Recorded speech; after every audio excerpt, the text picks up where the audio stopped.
amazing Bright Club is. Please go wild for Kirsty Ross!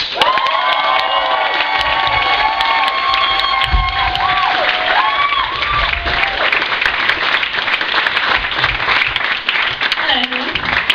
I'm not quite sure how I'm going to follow all the sex, but I'll do my best. Hi everyone, my name's Kirsty. I'm a postdoc at the University of Strathclyde working on rheumatoid arthritis. Now, I practiced this routine on my 7-month-old baby girl, so be gentle, but then she will, laugh at so, as I'm sure you can tell, I'm not originally from Scotland. I have done my best to overcome this, inadequacy by marrying a Scottish man, gorgeous, I would say that of course, Lenny's Kaylee, and I studied at both Edinburgh and Glasgow universities. Now, studying at Edinburgh was okay, it was fine, but you kind of get tired of all the tourists asking or stating how good it is that we built the castle so close to the train station. So I decided to come to, a proper city, so I came over to Glasgow. I wasn't sure if that would go well. Have to confess, when my parents found out I was coming to Glasgow to do my PhD, they were a little bit worried, given that it is, the most violent city after London in the UK.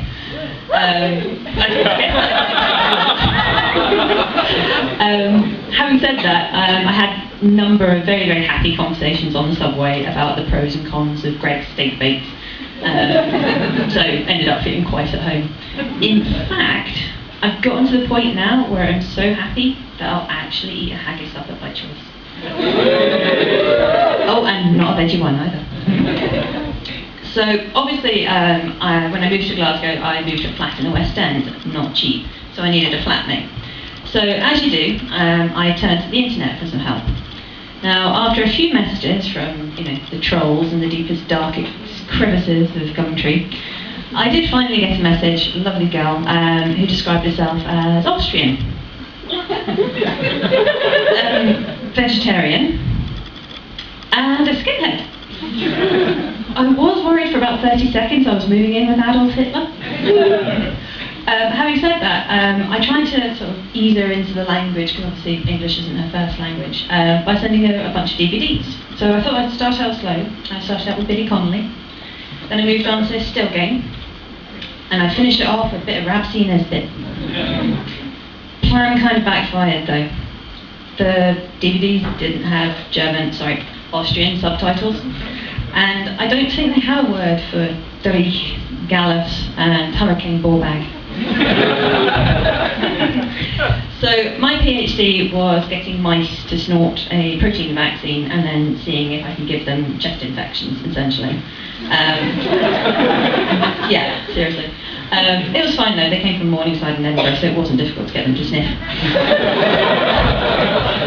Having said that, it was actually really nice when you spent 16 hours in the lab waiting for your bacterial culture to go from 0.5 to 0.6 to be able to come home to someone else doing a PhD and then just rant about it over and over and over again.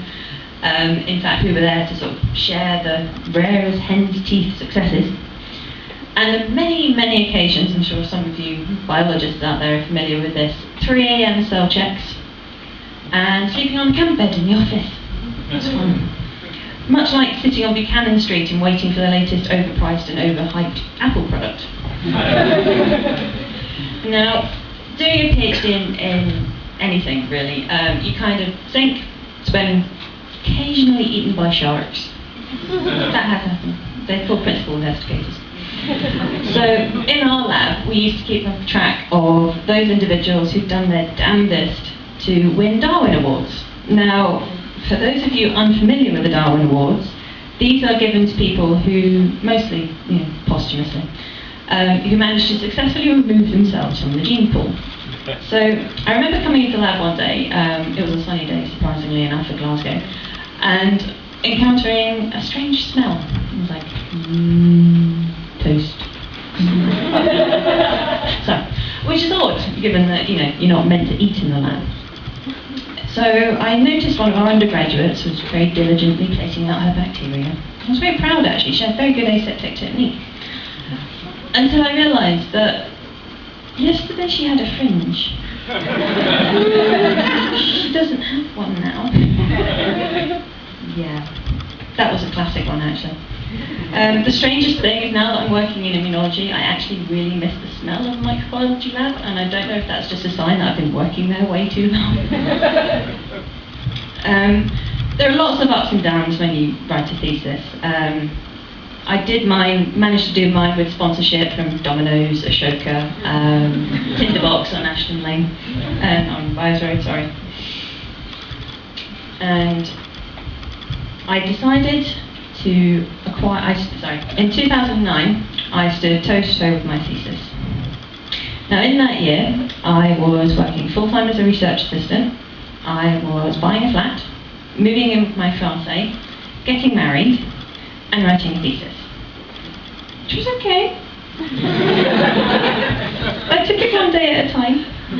There's just occasionally several days would attack me at once. So I decided to acquire myself the ultimate PhD accessory. Now, I don't know what you're thinking, but for me, it was a thesis Nazi. No, it sounds odd, but seriously, anyone doing a PhD must have one. I chose my fiancé to be mine. I did briefly considering asking my Austrian flatmate. But I think she might have been offended.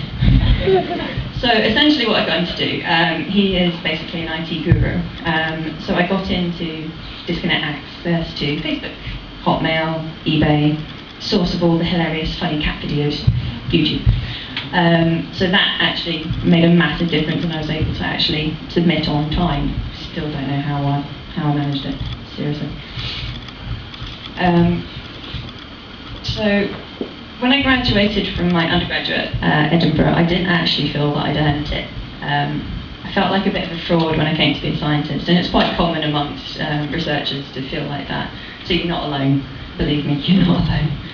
Having said that, graduating from my PhDs, however, I knew that I'd spent blood, literally, whenever my mind spit me, sweat and tears earning it.